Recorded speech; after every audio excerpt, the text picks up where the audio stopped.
Il-Gem Workers Union ippubblikat żewġ rapporti wara riċerka li saret dwar il-perjodu li d-dinja għaddiet mill-ar pandemija medika fl-aħħar 80 sena, dik tal-COVID-19.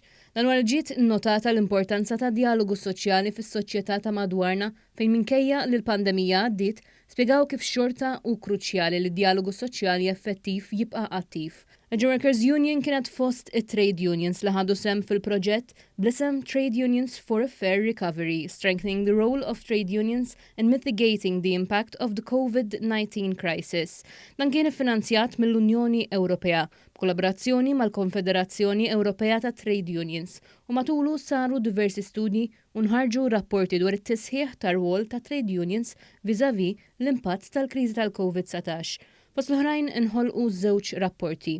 L-ewwel rapport blisem COVID-19 Impact on the Employment Conditions of Women, Youth, People with Disabilities and Atypical Workers kien bbażat fuq stħarriġ fost 340 ħaddiem u membri fiħdan il-Gem Workers Union kif ukoll 15 l-intervista ma' parteċipanti differenti għabbażi tal-abiltajiet u l-ġeneru tagħhom. Fost affarijiet oħrajn irriżulta li ż-żieda fit-teknoloġija tal-informatika fi żmien il-pandemija, l-użu ta' komunikazzjoni bl-emails, chat groups u mezzi oħrajn waslu biex il-ħaddiema spiċċaw jaħdmu sigħat itwal u anki kien hemm ħaddiema li lmentaw li min ħaddimhom ippretenda li jkunu disponibbli 24 siegħa kuljum. Skont l-istess rapport irriżulta li kien hemm uħud li rrapportaw li tilfu l-impjieg, oħrajn li żdiedilhom l-istress fuq ix-xogħol kawża ta' sigħat itwal ta' xogħol u l-ammont ta' xogħol mitlub minnhom. Ir-rapport kien jinkludi wkoll il-kuntentizza u s-saħħa mentali fejn 40% ta' dawk li rispondew l-istħarriġ qalu li s-sitwazzjoni marret allar mill-bidu tal-pandemija u madwar 35% qalu li s-saħħa fiżika tagħhom marret allar. Ir-riċerkaturi għalqu l-istudji b'numru ta' rakkomandazzjonijiet fosthom li jiġi faċilitat l-aċċess għat-teleworking kif għadu kemm ġie implementat fis-servizz pubbliku Malti.